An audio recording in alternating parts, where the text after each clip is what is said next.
Did you know that over 65% of working Americans are currently burnt out at work? This statistic comes from an article posted on thehill.com called 60% of Americans feel trapped in their jobs.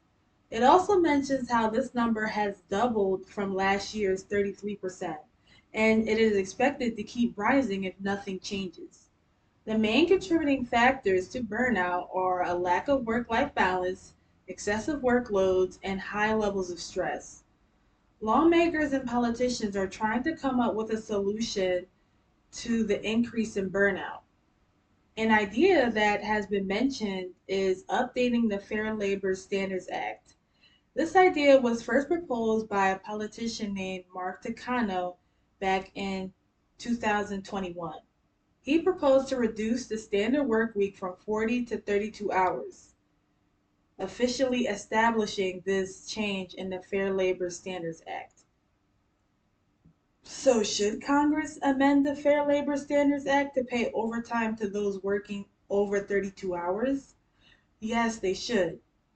The last time the Fair Labor Standards Act was updated was in 1940 when it was adjusted to 40 hours a week. That was 85 years ago. There have been many economic, societal, and technological changes since 1940. The Fair Labor Standards Act is in desperate need of an update. Today, I will be explaining the current problems working Americans face and the advantages and disadvantages of changing the Fair Labor Standards Act and what could be done to support this change. The current problems many working Americans face today are low work life balance, overwhelming stress, and lower sense of well being. Work life balance has always been important to employees, and now it is the most complained about topic. According to a survey conducted by Elevator that surveyed 2,300 Americans on their ability to turn off their work phones and stop working while on vacation. The results say 46% struggle to switch off their work phones, and 68% admit to working on vacation. These statistics show many employees continue to work even while on vacation, leading to an increase in burnout. Low productivity and well being have been a growing concern amongst employers in regards to their employees. Studies show that low productivity has been increasing over the years. The article called U.S. Employee Wellbeing Hit a New Low in 2024 by Johns Hopkins University confirms the decreasing productivity levels of employees. The Johns Hopkins Carey Business School has been conducting studies since 2019 on the productivity levels of employees. It has been reported that there has been a downward trend in productivity, with 2024 being the lowest.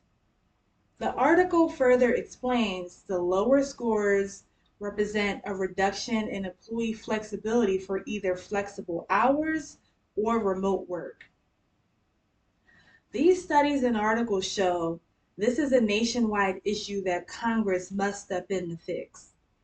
Amending the Fair Labor Standards Act is the only long term and permanent solution to these problems. Ideally, a 32-hour work week would mean employers would have to implement an 8-hour, 4-day work week, and time and a half would be paid for any time worked over the 32-hour threshold. Also, employees will gain an extra day off of work instead of the usual 2 days off. These changes, although seemingly simple, can have a profound impact on the business world as a whole. There are many advantages and disadvantages to implementing a 32-hour work week. An article on LinkedIn called The 32-Hour Work Week Proposal: Pros, Cons, and the Future of Work explains this in further detail. One benefit of a 32-hour work week is improved quality of life. Employees will have more personal time, which will lead to better work life balance. Many people will be able to spend more time with their loved ones and on personal interests. Another benefit is increased productivity amongst employees. Studies show shorter work weeks can increase productivity levels as employees tend to be more focused and efficient with their time. And lastly, employers will gain more employee engagement. With reduction in weekly hours, burnout and stress will decrease among employees. This will lead to more engagement and satisfaction, leading to higher retention rates and a more positive work environment.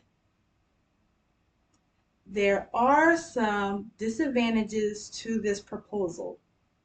The first one is the potential loss of revenue. Many critics mention that a shorter work week could lead to reduced revenue as fewer hours may translate to less output, especially in industries that depend on labor-intensive tasks. Another disadvantage is an increase in costs for businesses. Critics also say implementing a 32-hour work week might result in higher labor costs, as companies may need to pay overtime or hire additional staff to cover the reduced hours. And lastly, many businesses will find the proposal challenging to implement. Changing the standard work week to 32 hours might pose logistical challenges, as companies would need to adapt their operations, scheduling, and management systems to the proposal. The advantages of updating the Fair Labor Standards Act benefit both employees and employers. The disadvantages would only affect employers and small businesses. But with strategic planning and proper application, these disadvantages can be less impactful. In review, I have explained the current problems employees face under the current Fair Labor Standards Act. Updating the act to pay overtime to those who work 32 hours comes with its advantages and disadvantages, just as the current act does. If nothing changes in the work world, employees will continue to be at a disadvantage. I hope many of you can come to see the potential of amending this act and will support this proposal. There are a few ways everyone can show their support. One way is by supporting legislation and organizations that advocate for shorter work weeks. Another way to advocate for change is by community engagement. Find and support local businesses and government authorities that are interested in exploring a 32-hour work week. Businesses and local authorities will be able to conduct pilot programs to jumpstart the proposal. And lastly, educating others is an important way to show your support. Educating others on the many benefits of a shorter work week will bring more attention to the issue. Doing these things will bring attention to the issue and emphasize the importance of updating the Fair Labor Standards Act. Right now, there are many alternatives. Right now, there are not many alternatives to fixing the current problems that plague employees. And if no actions are taken to remedy the situation, it will have disastrous effects on society. Congress amending the Fair Labor Standards Act will improve the overall quality of life for all working Americans.